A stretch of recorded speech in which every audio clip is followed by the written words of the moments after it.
we have a quorum, so shall we move to open, right? And then I move Second. all in favor? Aye. Aye. So we are now official. So let's see. We had a whole list. They were just, as you can see, that we just get these emails and they keep coming and they keep coming. When we had the secretary, I had a log. I started a log and I was asking her to maintain a log for us. So that would kind of at least help us a little bit. But the log hasn't been updated. So we just kind of have to, I just go back through the emails trying to remember which one was which. I can just talk about what I did. That's easier since we're all here. We could just first talk about the ones that we saw more recently. Which one did I saw? I saw a solar installation project up on Slate Quarry Road. It's kind of across from Mountain View. Just where Mountain View hits Slate Quarry Road, and it's got 51 acres, and it's a very, very kind of agriculturally looking spot that he's got going. He's got sheep and he's got a barn, and it's a sloped property, and so from the road, it's just up. The driveway goes up the hill to his house, and then behind the house just keeps going up. And he's got some fields and grazing areas up behind. And that's where he's going to put one of those open grazing areas up above the barns. He's going to put 65-foot long solar array. I didn't see a problem. I mentioned that there was a wetland there on the property, but it was very low and far away from the project. It seemed just visually, it seemed very far. And I kind of feel like solar panels to me are almost an agricultural use. I don't know. It's like harvesting the sun. I guess it depends on your aesthetic value, certainly an opinion. But yeah, well, and I know it's one of those aspects of the comprehensive plan that for these agricultural districts, it's important to promote the development of agricultural fixtures and the like, because that supports the industry of agriculture. right. So, having a cow barn or a, corn crib or something like that is not to be considered unsightly because it's in keeping with the agricultural nature, but also it's supporting the industry that gives, it's like if you wanted to put up a cell tower and make it look like, something that was agricultural, make it look like a corn crib or a grain silo, that would not really be appropriate in that it's not directly contributing to that agricultural use. Right. Well, anyway, that's the way that I read it. So harvesting the sun, I guess you could maybe call it agriculture. It's going toward his agricultural use. It's the energy he's going to use that on his property for his house and for his agricultural use. Yeah. But he's not going to eat the product. Right. And I think, that's kind of fundamental to agriculture is that you eat what it produces. Really? What if you What about methanol or something like that, or corn for? Well, that's more industrial, I think. fertilizers too? Right. I don't know. We know that they use for fertilizers they sell, right? That's not edible. It's not edible, but it's, what are you going to use the fertilizer for? I guess if you use it for your lawn, it's not, I don't know. Yeah. There's also another thing, windmills have been, the old fashioned farm windmills have been around for a long time, and I don't think they produce energy. They directly drive water pumps, but they're still another thing, Yeah, well, they're used for irrigation, which is for growing the plants and that sort of thing. I don't know. My general impression is that the town is supportive of solar installations as long as they're done, in a good way. But I don't think we should mix. We shouldn't blur our genres. You know, they are what they are, and I think it's wrong to call them agricultural because you can't eat them. Okay, so you say that where a farmer decides he's going to take a field and put in a solar array and start using that to harvest sun to sustain himself as a farmer and to maintain his fields rather than turning it into a condominium development. You think, that's why I see it. I don't know. It's a crop. You're trying to argue a case in law, and I don't see it in the common sense application of the word agricultural. I would expect to eat the end product. No, well, yeah, I don't agree with that. Well, yeah, I mean, the same thing. I think You don't agree with it, but I mean, we speak English, and agriculture is a word in the English language. I mean, it's if you're using a solar array to generate electricity, it's not the same as growing a crop of wheat. Yeah, I just see that there's just so many uses of agricultural that you don't eat, where the final product you don't eat. But does anybody else? You ought to see Mill Road, where that property I went to across the street, the two barns, these massive barns that have these massive solar arrays. They're on the barns themselves, and they're just really pole barns. They're open, but look ugly, but they're just huge on Mill Road, right near 317, right across the street, and it's all open, a lot of open fields. Yeah. Do you think it looks bad? What's that? Do you think it looks bad?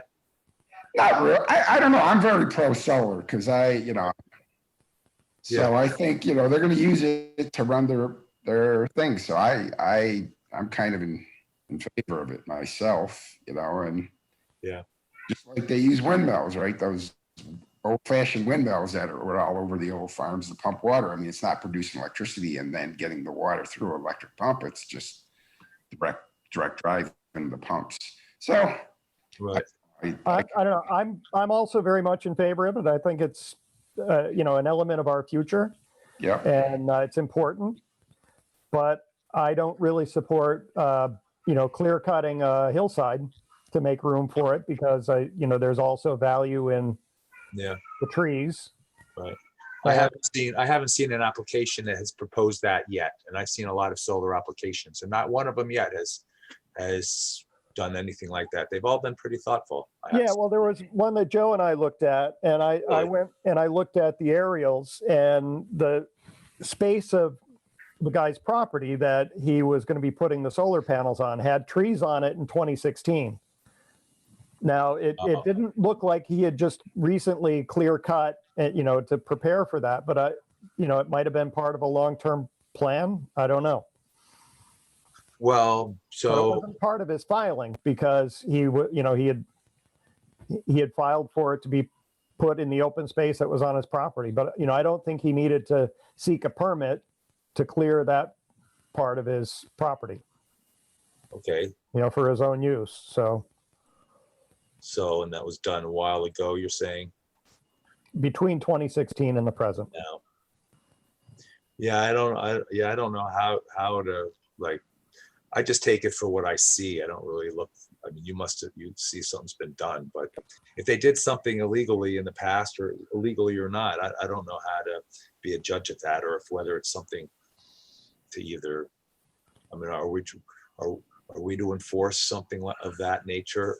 No, and we're not. It's not up to us to make any kind of final decision on these things. It's just to observe and to say if things are consistent with the rules or not. Right. So I have. No, go ahead. So any other projects? Well, I was just going to say one other thing. What's the definition of conservation? It sounds like we're very agriculture oriented and also historical oriented, but renewable oriented may not be a bad thing either, right? Right. Yeah, but those things are not always in harmony with one another. That's true. Sometimes you have conflicts, and it's, I think, an important role that we serve on, or at least the way that I see it, is to point out where, there might be competing needs, and where at least there should be a consideration of, protecting a particular resource or, some sort of an identified feature. Mhm. Yep, that's true. And, I think an important thing is knowing what those features are and where they're located. We talked before about the maps, and I looked, and there's a PDF of the comprehensive plan that's on the town, I think on the planning board's website. Yeah, And it has a number of appendices. There are like 20 of them, and each appendix is a map. And it has the agricultural district, that zone D or district D or whatever it is, the map that shows the agricultural areas in the town of Rhinebeck. Right. That map is on there. The historic district with the numbered property showing which house is listed on the National Register. That's in the comprehensive plan. I saw the list of the scenic roads in the comprehensive plan. Exactly. And there's a map that has them all outlined, the ones that are state and the ones that are designated by the LWRP or whatever, the Well, waterfront project. after Fred had so quickly found the agricultural district mapping at our last meeting, while we were speaking about it, I went and I was able to find the GIS. Yeah, was able to get the GIS file for it. So for that last report I did, I was able to do an exhibit with the agricultural district shown. It's very oddly shaped. And this one wasn't in the district, but it was near the district. But it looked like it was very much part of it. It looked very agricultural, the property. Right. So yeah, the maps are available. That was from Dutchess County, and I'm also between that and Cornell Cooperative Extension. They have that stuff. So I have it all in the GIS, so it makes it easier for me. It just overlays. Well, you have to have. What do you have to have? ArcGIS or something like that to? You can use the ArcView. It's called QGIS. It was something I found and downloaded for free, and it seems were serving me well. There's probably other software packages, but yeah, QGIS is what I've been using. It's been helping me a lot to just get familiar with the GIS. Well, I know that there's a button on our webpage that says CAB Maps. And if you click on that, it goes to an empty folder that was on somebody's Google Drive. And if we could take all of these resources and put them on that site, I think that would be a wise thing for us to do. Yeah, I mean, in what format?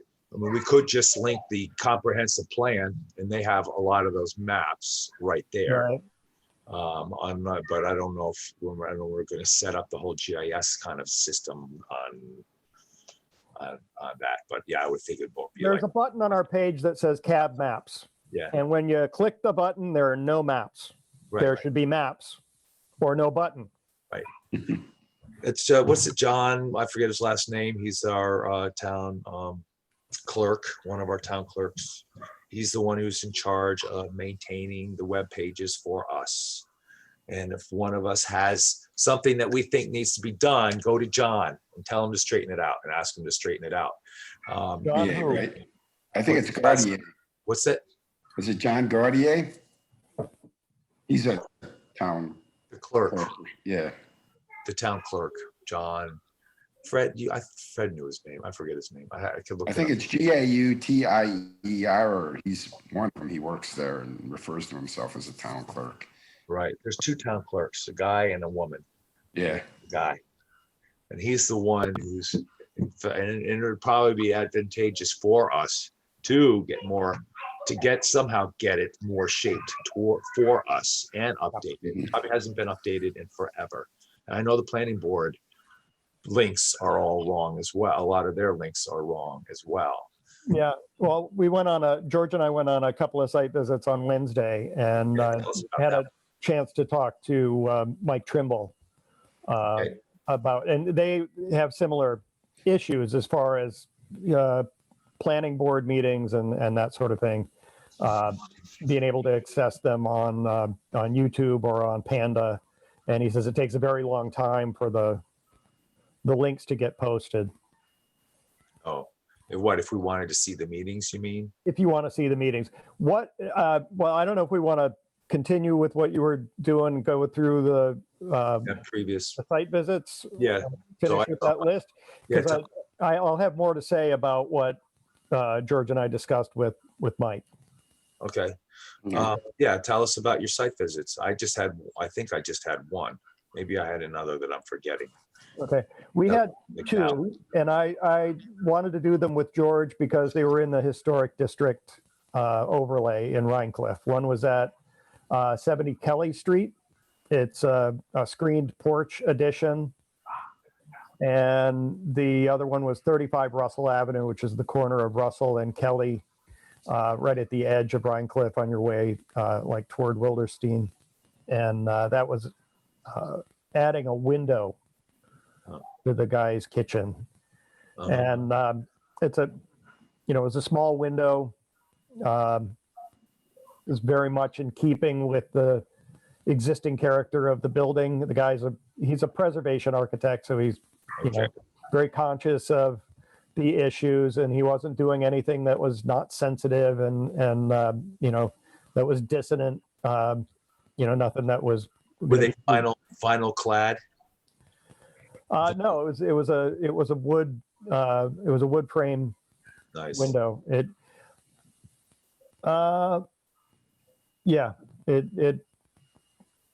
I believe it was wood frame, because they do those pultruded vinyl clad where it's wood with a vinyl coating on it.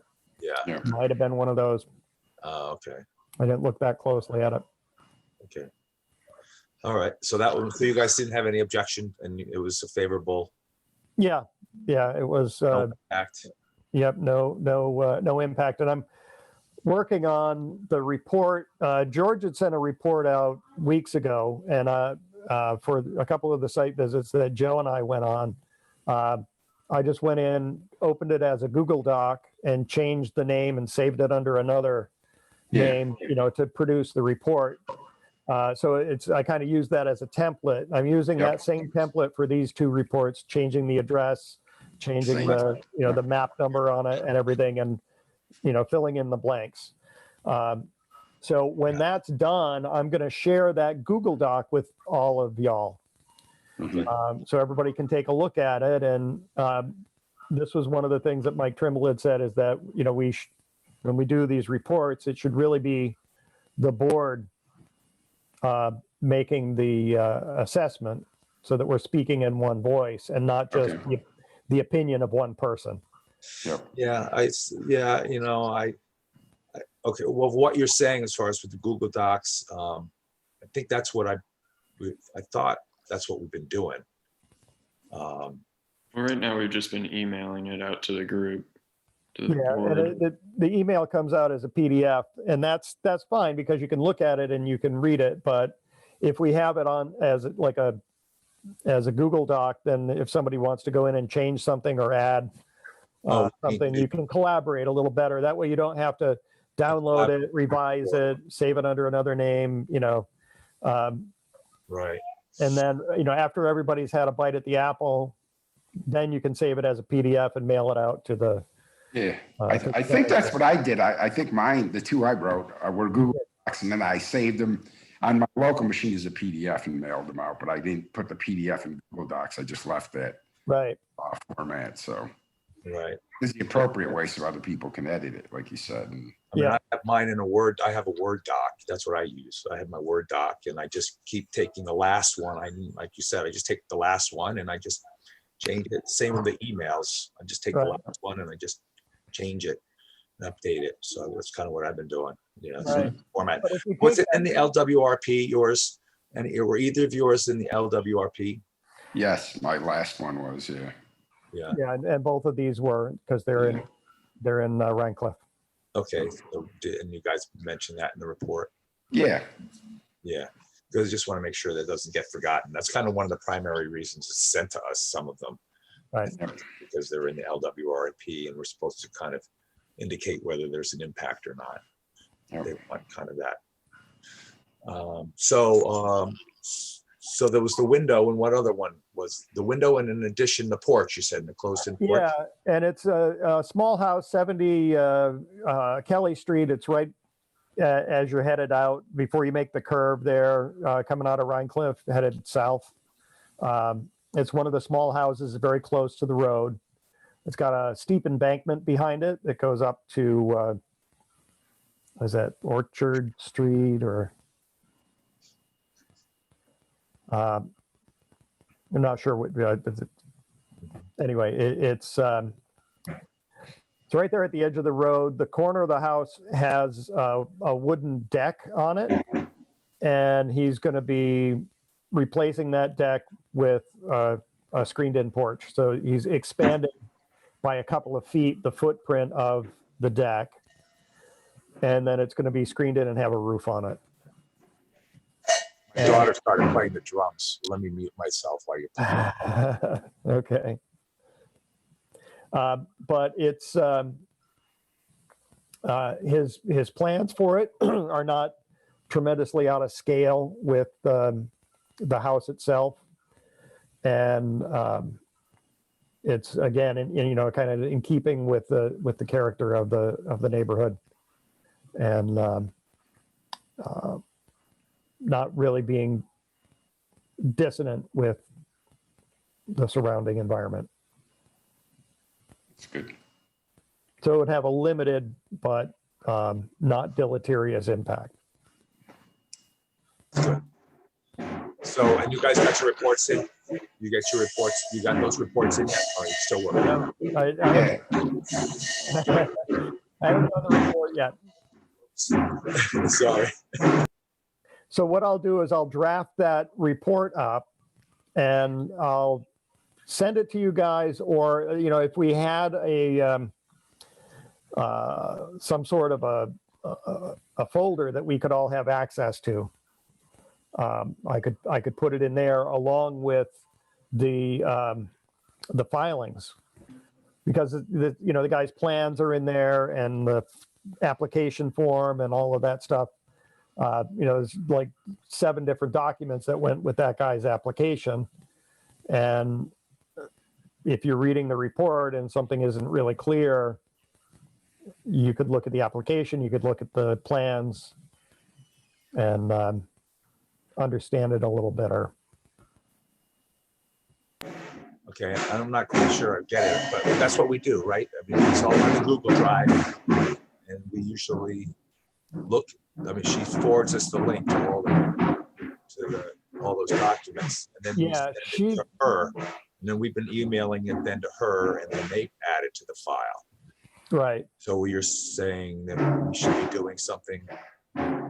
She sends us a link to those, a folder with those files in it. I haven't been putting my reports in that same folder. I've been emailing them to Gretchen and then copying everybody else. Yeah, that's good. Isn't that good? That's what we should be doing. Yeah, that way we all get a chance to see the report, and then it gets to Gretchen. Sorry for the noise. I don't want to stop her.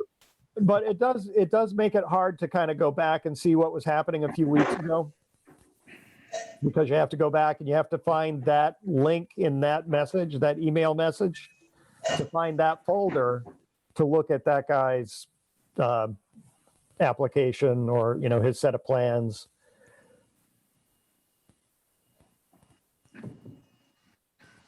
Yeah, I don't know. Do we have another option? I don't. That's so far. What we got is an improvement from what we had. I'm just trying to figure out where you're getting at. Yep. I think what it comes down to is we need our own secretary, and that person needs to establish a folder for us to organize all of our files. And I think Gretchen is taking us part of the way there, but she's not our secretary. So having somebody, I talked to my wife, she's actually willing to take on a few hours, so she might apply for that if they're looking for somebody. It would be like just a few hours a week, somebody to sit down and focus on, making sure that everybody has access and all the folders are there. And, the number of applications matches the number of site visits, so that we know that everybody is covering the requirement. By the way, the ZBA sends you the PDF directly. They don't send you a link. They just send you the PDF. So that's a few things I've done is with the ZBA, and I forgot the name of the person who sends them out, but both of mine were just PDFs that I printed and brought with me to this site. They were Lemon Lane, which you guys are aware of. Yeah. Then my process was to I took a copy of somebody else's thing and put it, in Google Doc, put it in sent it out to everybody to look at, got your feedback and updated the document, saved that in someplace. I'm not even sure where it's being saved. And that, that directory that I got the file that I copied from. And then I also create a PDF locally and email. That's my process. And I've done it twice, but the ZBA does send you the PDFs directly. So they're a little different. Right. The way they used to do it is they used to just throw the hard copies in the folder downstairs, which is our drawer, our file cabinet drawer. Okay. Send us an email and say, it's been referred to you and the documents are in that file drawer. And then you have to go to town hall to see what it was. Now we got it where Gretchen is sending us an email with the contact information, which is more than the ZBA does, and with that link to the Google Drive. So we have all the electronic documents. So that's a real big win. As far as us trying to, I know it would be good if we do it all jointly. I'm just kind of myself, I don't really want to do everybody else's report. It's like there's not enough time for me to get involved in everybody's report. And I'm just feel fortunate, if we get a report in, because up until now we were lagging behind. We weren't even getting the reports in because there was nobody doing them, and we wouldn't schedule our own site visits, and we would just get a last minute we'd get a last minute email that the planning board was meeting and meet tomorrow morning at 10 o'clock. And and if somebody could show up, they'd show up, and if they didn't go, and then nobody would submit a report. So at least now we're getting the reports in. So I'm happy about that. It would be nice if we could be more collaborative, but it's just a matter of how much time you guys want to put in. Right. Yeah. I mean, I think it's working. We're getting the work done, and I'll send when the last one I did myself, Mill Road. I only did 2 so far. Lemon Lane, I did with you guys. I asked you, did you want to come? Because I was new. I wanted to get. It's a little out of my realm. I'm a software engineer, but I'm starting to get into this more. And then with Mill Street, I basically sent you a note, and that not being able to come is fine with me. I called the lady because the PDF had all the contact information on it. So I called the lady, talked to her, gave me the thing.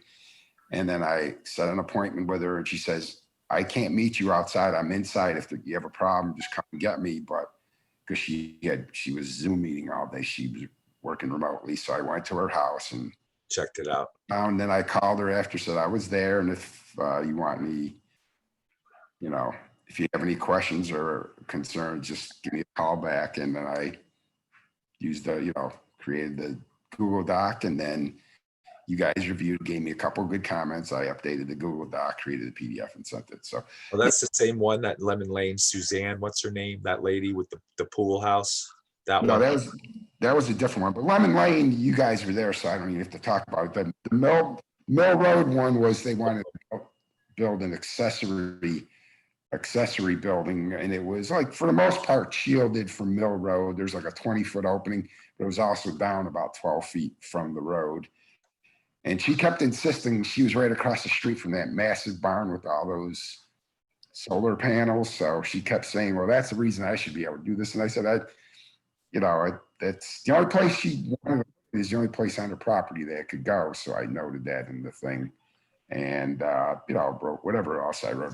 It was in the LWRP, but no impact in the other things. So I mean, it's the kind of thing, there was no place else to put it because she was like on a hillside. That was the only flat spot other than where the house was located. But there was quite a bit of shielding between a fence and a lot of bushes with about a 20-foot opening that somebody could see if they happen to look quickly.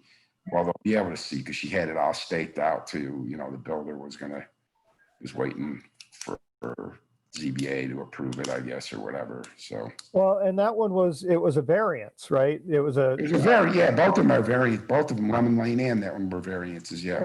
and I think that's kind of a principal difference is, the ones from the planning board, we're supposed to be checking to see if there's an impact on, specific resources, because it's, I'm not really sure of how they go about flagging the individual properties, but if that box is checked, that it ends up getting referred to us. I'm not as clear about when we get the referrals from the zoning board. Yeah. And it seems to be always in relation to a variance, but Yeah. are we supposed to be doing the same thing? That's what I do. I think I That's just what I did, same yeah. information that I don't even really even get into the whole variance issue. I just say, like, is there a wetland? Is there a floodplain? Is there LWRP? Is That's what I there did. some environmental thing? And I just kind of note whether I think the project will impact that in any way. I'm And sorry. I'd say, okay. Hi, Emily. It's good to see you. I have had I'm attributing it to Zoom fatigue. I've had a meeting every single day this week and my brain has just been fried. Okay. Blame it on the Zoom. We I know am. it's already fried. I'm blaming it more on my brain though. So is that all you had to say about that one, Joe? Yeah, pretty much. Yeah, I mean, I did comment on how I said, because it is on a state historic road, that there was about a 20-foot path swath that didn't either have a big fence. She had a long wooden fence in front of her house that was partially there, and then a lot of brush that, it's mentioned that there's that 20-foot swath that somebody could see if they look quickly, but they're more likely going to be looking at the barn across the street. And also it was down about 12 feet below the road. So, I mean, it wasn't a small building. It was probably, it wasn't huge. It was, I think 16 by 20 or maybe 20 by 24, but it wasn't gigantic. And it was about 12 feet tall, at the peak. It was a gable roof. So. Well, and I would also expect, like, when it gets to the ZBA and we do a report to the ZBA, then it also, if it gets past the ZBA, if they grant the variance, it'll go to the planning board, and then they're going to ask for the report again. I just give them the same report. Oh yeah, Unless you really, except for the one where you guys, I met you guys out on the Mill Road one. That was the only one I ever updated a report for, because again, it's like, there's only so much time that we can. How many reports am I going to write for one project? But it's is that what that was? Is that what that was? That first one? Because you said that you had been there before, Yeah. and I know that you were coming back mostly to kind of, get me and Joe acclimated to how things. But the first one was for the zoning ZBA. board, Yep. and then it was the planning board. Yep. I see. And then it did get approved by the ZBA, and I don't know about the planning board. I presume so. What was the variance that he was seeking for that? That was the side yard variance. It was, and because it was closer to the side yard than allowed, and it was what do they call it? An accessory structure in front of the primary structure. Okay, That's right, for the lot, yeah, Yeah, for the garage. right. And Cole, you had one. Yeah, it was similar. It was a barn that they were putting. It was on Pilgrim's Progress Road, which is a road off of 308. And they had a fairly large property, and they were building a barn that was situated in front of the house, or in between the house and the road. But still, just their property was large enough where, even the barn wasn't visible from the road. And by all means, like, the house wasn't visible either. So, and it was a fairly large barn. There were wetlands on the property, but they were well over 100 feet away. And it sounded like they were just not even constructing this barn. It was kind of the sort of thing where you, I guess, transport it there and just you have a foundation built and you're able to just place it down or something. Yeah, it's kind of one of those deals. Modular. So yeah, no impacts there. Modular barn. Yeah, well, somebody in my neighborhood got one, it was 16 by 20 or 14 by 20. But my neighborhood, that's not a 14 by 20. So the 14 is just, they get it within, that's like a wide load. You can get 14 feet down the road. That's the most you could do a module is 14 wide, and I don't know what the Yeah. line is. I think it's like 60 or 70 feet, but so they got the widest they can get on the road legally for that kind of thing. And George, you saw, how many did you see? I know there was the fence. Yes, the Mulligan Fence property is the only one I've is the only one that I authored so far something on since our last meeting. That one is seemingly a bit divisive. Just to give a brief synopsis of it, I don't know if everyone has read what I wrote. A rather prominent corner lot in the Sabasco Village neighborhood has requested special permission for a 6-foot high solid white vinyl fence in an extremely prominent location that would absolutely dominate the surrounding. Its scale is such that it would absolutely dominate that particular corner. The owner gave everybody a little bit of a hard time at the site visit. He was a bit combative and obviously annoyed to be inconvenienced by even having to entertain us and discuss this issue. He gave a myriad of reasons for why he was unenthusiastic about softening the impact of the fence with a planting scheme, in large part because he felt that it was a waste of water that he would be reluctant to, siphon off for that purpose. He also was adamant that the fence have to be solid because he, quote, doesn't know people who would be walking by his house. He gave really no legitimate cause to justify his paranoia other than that he is, I guess, a misanthrope and just doesn't like people. He claimed that because of the direction that the traffic flows on his street towards the Sabasco, is it Lake Pond? I don't know what the water feature in that neighborhood is. Anyway, he said this is a new house that he hasn't been living in long, but he's anticipating that people who don't live in his neighborhood would have the gall to walk past his house on their way to that lake, and he'd have to look at them. So anyway, I can't say I was sympathetic to that. I am surprised that Mr. Trimble and Edna Lackman really went out of their way to try to come to some kind of compromise, largely in regards to the height of the fence. I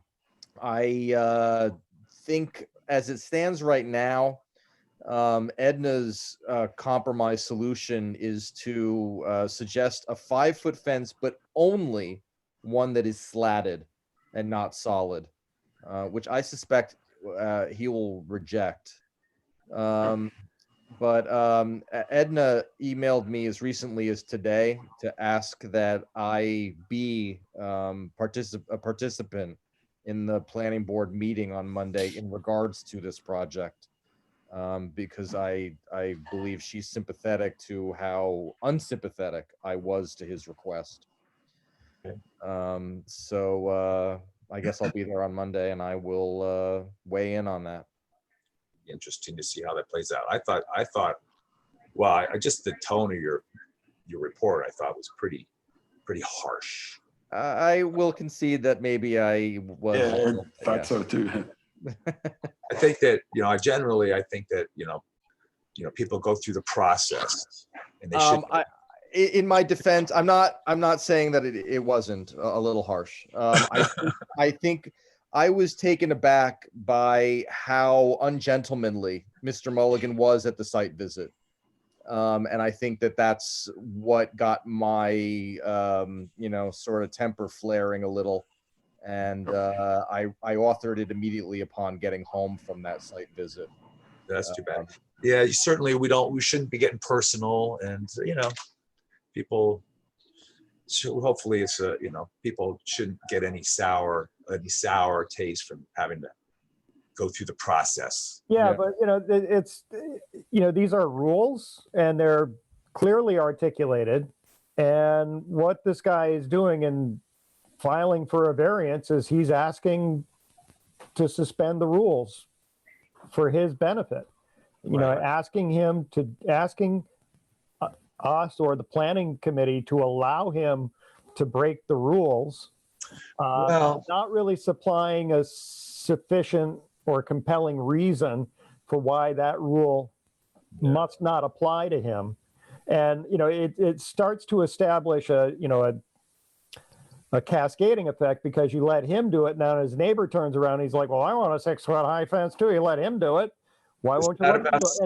And then you don't really have any rules. People can do whatever they want. And the whole thing becomes pointless. So, I think there's some real merit in being strict.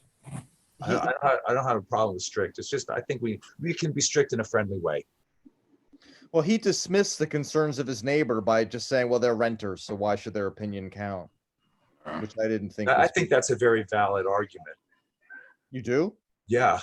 If you Why? live next to renters, you'd probably have an issue too. You don't know what he's got to deal with. I don't know. When you don't live next to people who own their own property, that is an issue. And Right, but to a that's certain legitimate extent, but having been a renter, myself in the past, one is going to make decisions about where they want to rent based on the desirability of said location. And if they, just because they don't own the neighboring property doesn't mean that they themselves should be subjected to something that diminishes the quality of life in the neighborhood they chose to rent in. one year could be one family, the next year could be another family. You don't know Right. how long you're going to have a family. It's not continuity. So I don't There's still I don't There's still put residents him of the down town.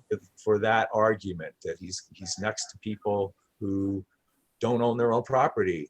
I don't think that's a bad thing for him to say. Well, it seems a rather anti-humanist justification. That's its reality. You Figure have in woods neighborhood. around you. You don't have renters around you. But you're still nevertheless imposing something permanent on the built environment. Right.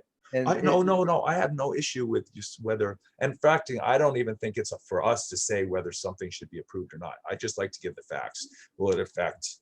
Will it affect? Myself. Will it affect? Is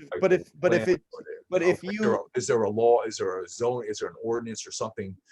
Like I don't like the whole plastic thing.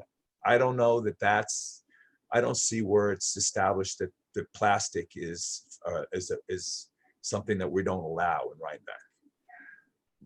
But What was the thing? It was the 6-foot height that was the problem, right? From the planning board. Well, the height is what required the special permission. Yeah. He's just asking for a special permit. It's not even a variance. It's not. He's not at the ZBA. It's going to the planning board because if you do go outside the parameters, you ask for a special permit. We do allow for you to go outside the parameters. It's not as though that's why you allow for a special permit. And I'm just saying it should be friendly and nice. That's all. But let me just go back to your other point, though, that you in some instances don't care, or if this is applicable to everything, whether it should or shouldn't be permitted. How, if we all informing some kind of consensus about a specific project think that unequivocally it's detrimental, wouldn't we then in effect be not wanting it to come to pass? What I'm saying is the issue with that you think it shouldn't be permitted was not what I take issue with. That I just thought it was the tone. That's all. I just think we should be friendly and professional. Okay, and also my understanding of the project was that there's a minimum setback of 50 feet for an opaque fence of that size. And I think he didn't have the 50 feet. I think he had it right at the edge of the property. Is that correct? It's very close to the road. 50 feet? That seems It's very far From back. the front, yeah, from the street side.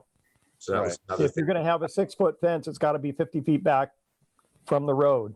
Hmm.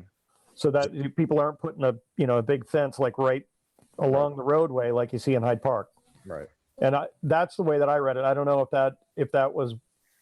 I didn't get any of that I didn't get any of that information out of the report.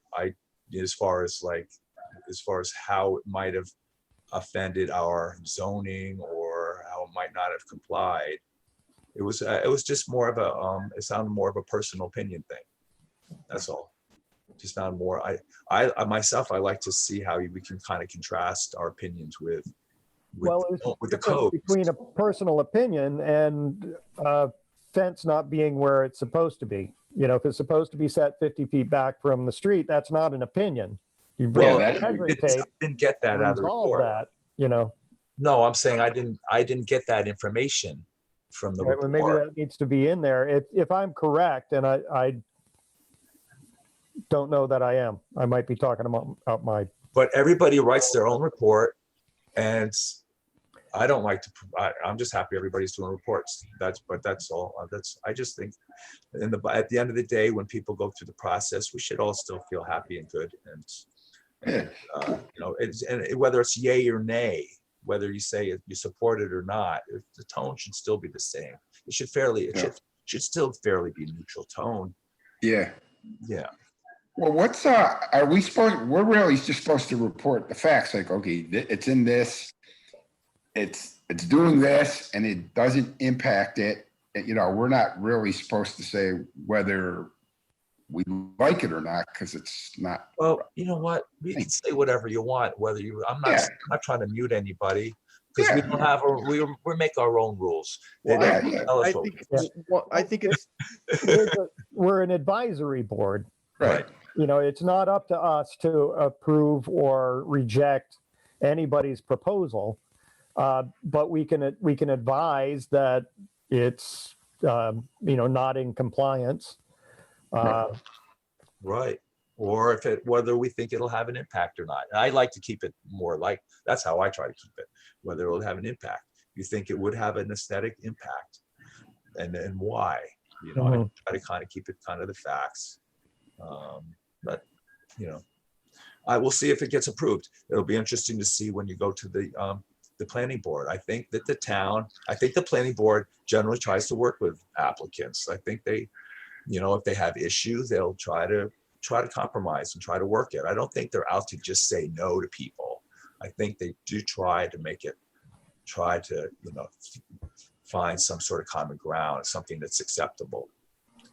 And and if you look at the ZBA, I like the way they have their write-up, the way they do their decision making. It's very laid out, a very methodical way that they does it affect the common good compared to the good of the property owner, or who does it, how they're kind of weighing these two things, and then they just lay out the facts, boom, whether it's a yes or a no, it's still a very neutral tone, lays out the facts, and there you go. So you just don't want people to feel bad. and again, I apologize for being late. So should I presume, Craig, that you already discussed the two we saw yesterday? Yeah. Yeah. Okay. But he said it was a window, which he thought that no impact. He thought it was a historical architect had designed that, and he said enclosed in porch, which he didn't think was a historical art, any impact. Now I don't know what else we had. That's one of the things the secretary would do, is give us an agenda and put all the lists of the previous ones and the current ones. I'm expecting we should be getting another referral soon. The planning board's meeting like twice a month. But did anybody go to that Rugies Zoom meeting that they asked us to go to? Yeah. No. Rubies? There's something for that. Was this again? I don't think I'm on the zoning board distribution. I don't seem to be getting any emails from the zoning board. Well, came out to CAB asking if a couple members could attend that special meeting or something for some Roogies. I know they were doing like a zoning change. I don't know if that was the one, if that's what it was about, doing some zoning change so they can move the maintenance, the repair work out of the village or something. I don't know if that's the same thing or if there's something else, but we didn't go, so we don't know. And of course, the planning board always suggests that we should attend their meetings, but again, it's like, who's got the time, right? Yeah. Who's got the time? That's why, I'm just happy if, one person, one report, it would be nice if we could all collaborate on all of them, but who's got the time? Right. Did Just we cover all the site meetings, at least the ones that we all did? And I don't think the one anybody. that we all did, and I'm not really, I think we got them all. Okay. I don't think we missed any. Because George and I had a sideline with Mike Trimble on Wednesday, and he said some things just, about process and, things like you said, we should have somebody from our board tune into the planning board meeting. Right. That's what they want. Who's volunteers? Well, in the past, they used to have one person who would do that everything. That's all they would do. And they wouldn't even do that. One person wasn't doing site visits or anything. They were just doing their planning board meetings. And they used to just they would do one a month, one month, and then two. It was every other, two every other. It was one and then two and then one, every other. But if they themselves hadn't gone on the site visits, how then could they, if questions get punted to them, how could they weigh in then on anything?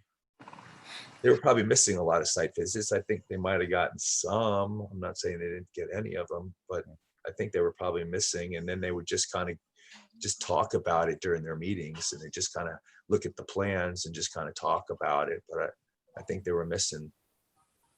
I think they were missing site meetings.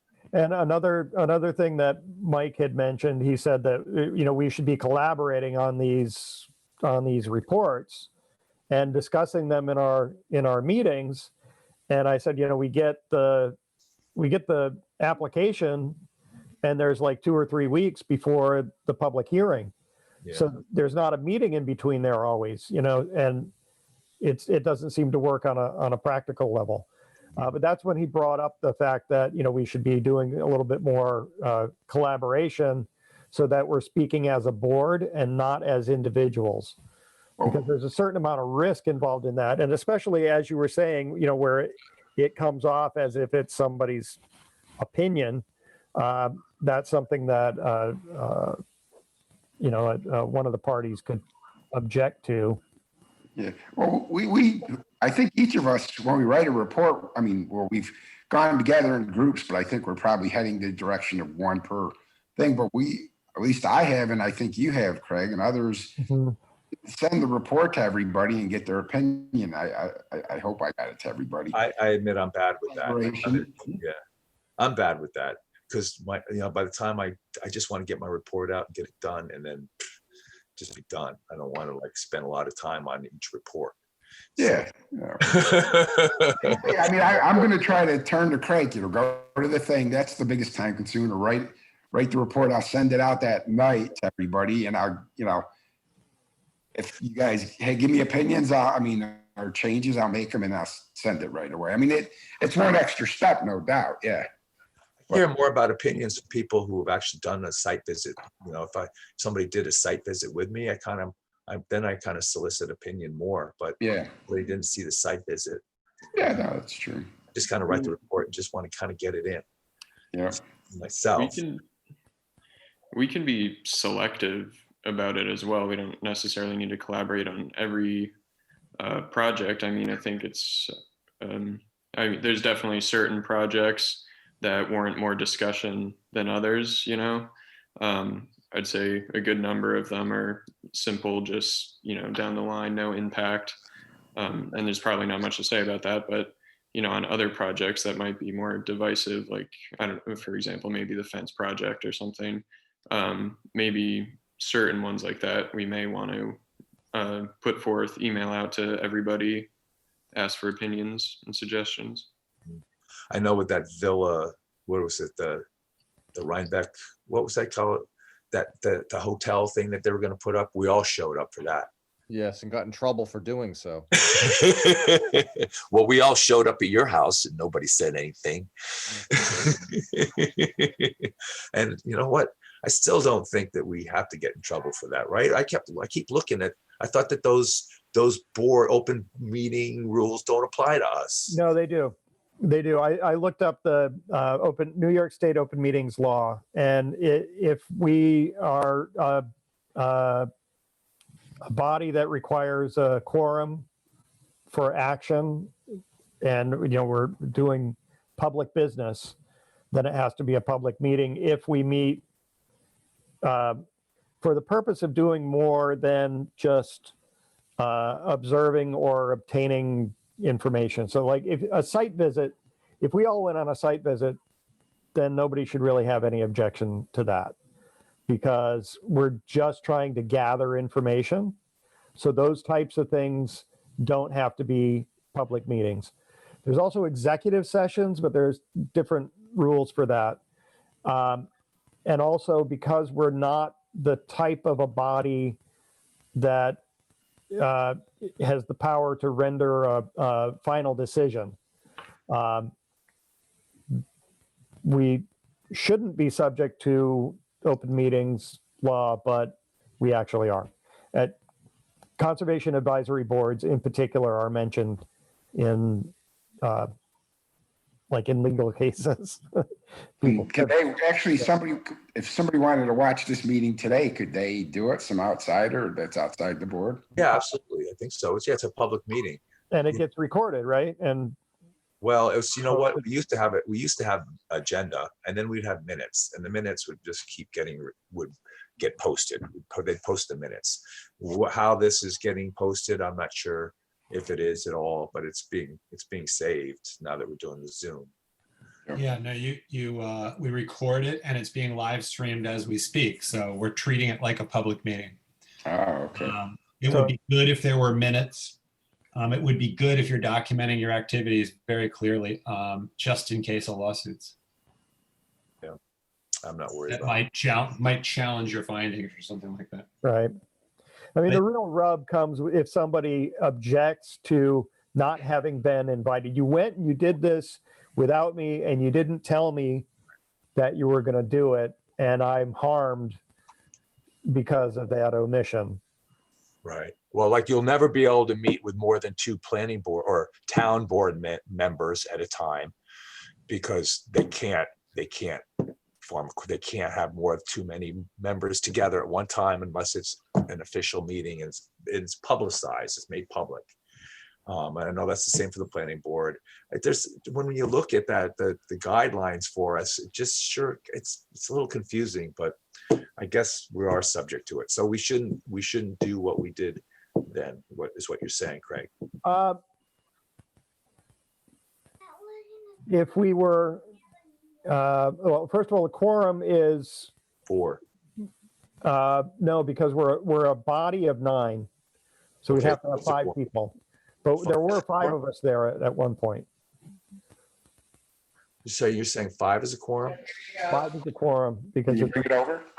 it's a body of 9, right? We got nine members, even though they're not all. We have 1 vacancy. Yeah. You have to have a simple majority to call a quorum.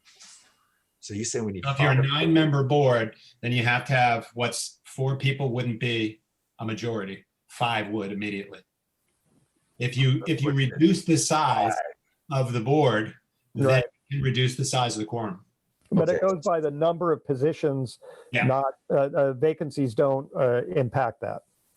So if there are 2 vacancies, I think you still need 5 people for a quorum. Okay, that nuance I wouldn't have known. Yeah. I don't know. Rachel told me 4. So we didn't have a full quorum when we started the meeting I guess not. until Now I feel even worse that I was late. George,